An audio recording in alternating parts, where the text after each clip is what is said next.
So when I featured the prototype version of the HVD Spectre here on my channel, I fell in love. I thought it was a really good looking watch. It was really well made. It had a vintage design. It was hand wound, so the name obviously hand wound vintage design, that's what it stands for. And it was inspired by vintage divers, really vintage Rolexes, and it didn't take its inspiration from one reference. It was sort of picking and choosing. It did a really good job of that, and it has a little bit of its own flair at the same time. Really good looking watch, and I am very happy to show you a production model today of the Spectre diver. This is a black dial. I featured the green dial if you're interested in that. I'll put a link to that video above. It comes in an outer cardboard box. Inner box is a pouch. It is a leather pouch, blue. Comes with a warranty card that just points you to the website. It also comes with a screwdriver because you get screwed links in the bracelet.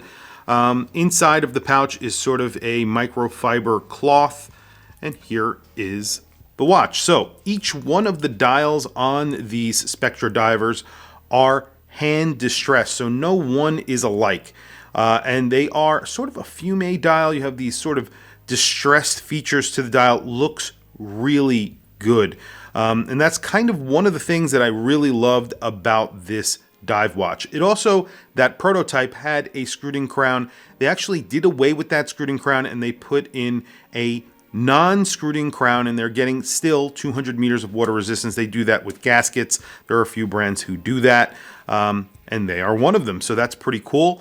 And as I mentioned, that dial is beautiful. You get that hand distress dial, and on this specific version, you're getting those gold tone hands and indices, and then you're getting that sort of warm tone patinaed lume on those indices and hands as well, and you also get that in the pip in the bezel.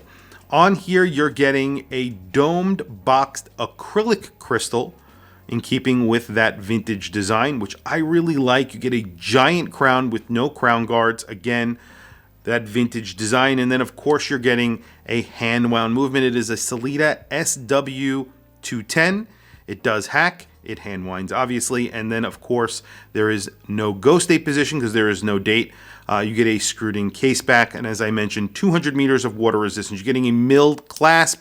It's signed HVD, and then the actual spec sheet is always on the outside of the case back. I'll do a close-up of that so you can see.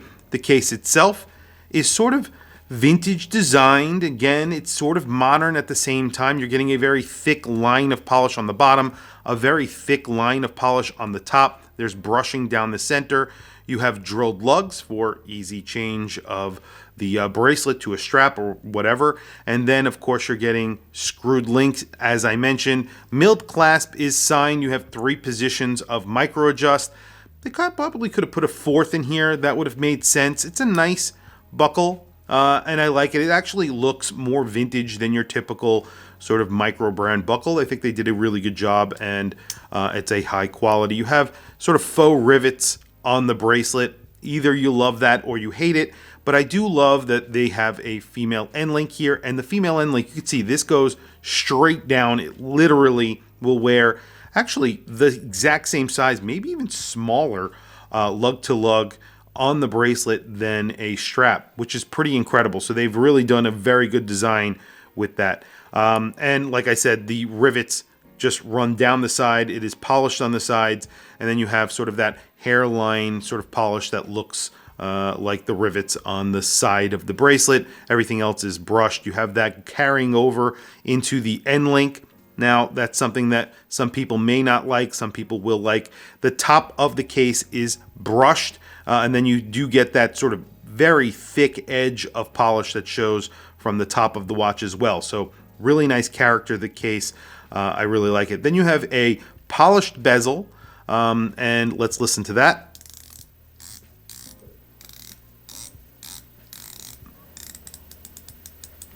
Really nice bezel action on here. Feels really good.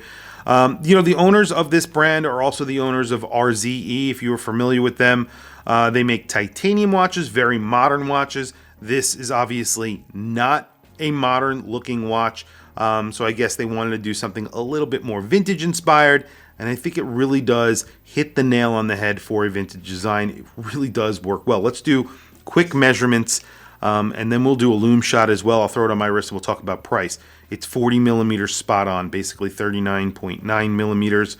And then at the bezel, you're getting the exact same measurement, so it lines up with the case. The lug to lug at the bracelet is actually, I believe, smaller.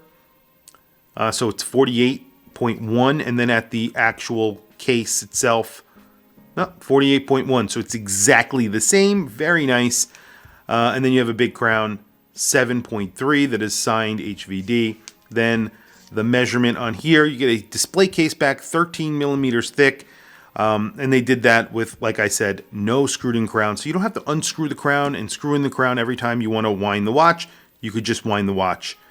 Very nice design. I think that's really good. Push-pull, set the time. Really great for people who collect watches. And it actually works really well for an everyday diver. This is a really great option for someone who wants something that has a lot of vintage flair to it. They want something that's an everyday diver. This works really well, and you have a very nice taper on the bracelet. You guys know I love a tapering bracelet. I love a big crown.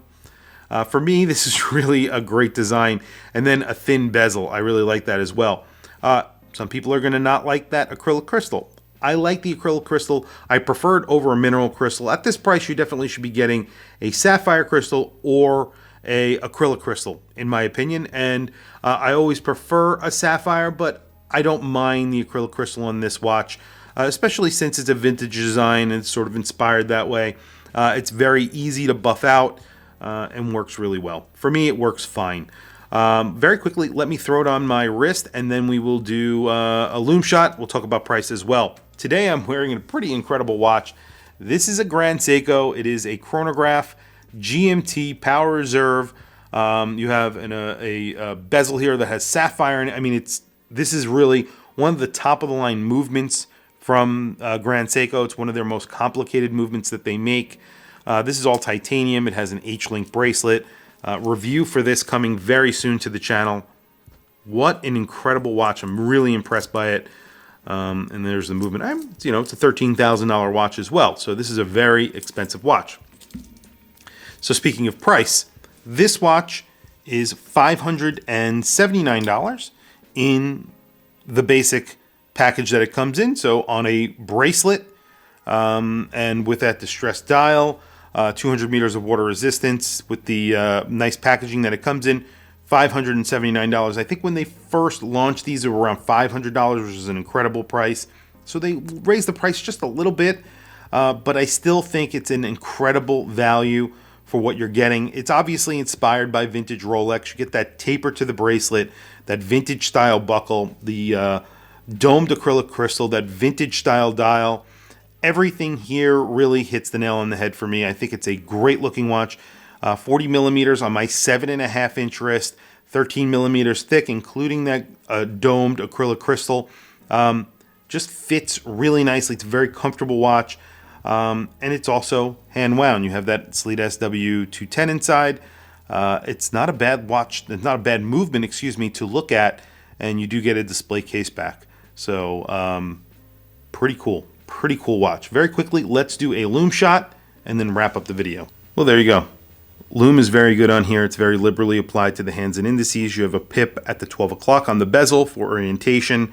I did forget to mention at the tip of the second hand, there's a little bit of a red accent. So a little bit of red accent in the handset.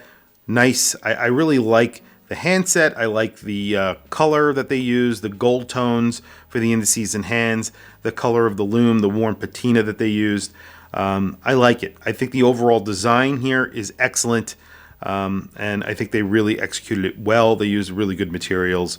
And if you like a vintage diver, this is not a copy of a Rolex. It's sort of a true homage. It pays tributes to a few different references from Rolex. Vintage 1950s, 1960s divers. However, it doesn't copy any of them. It has its own flair a little bit. You have those really thick lines of polish.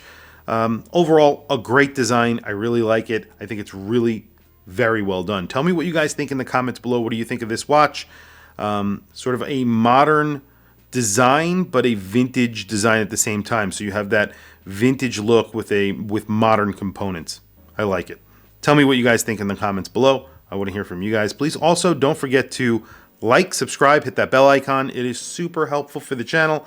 I very much appreciate it. Please follow me on Instagram. My Instagram is WatchChrisBlog, all one word. I have some links in the description. Those links are to Amazon. If you click those links and buy anything, it helps support the channel. It doesn't cost you anything extra. However, I very much appreciate it. Anyway, thank you for logging on. I'll catch you guys in the next video.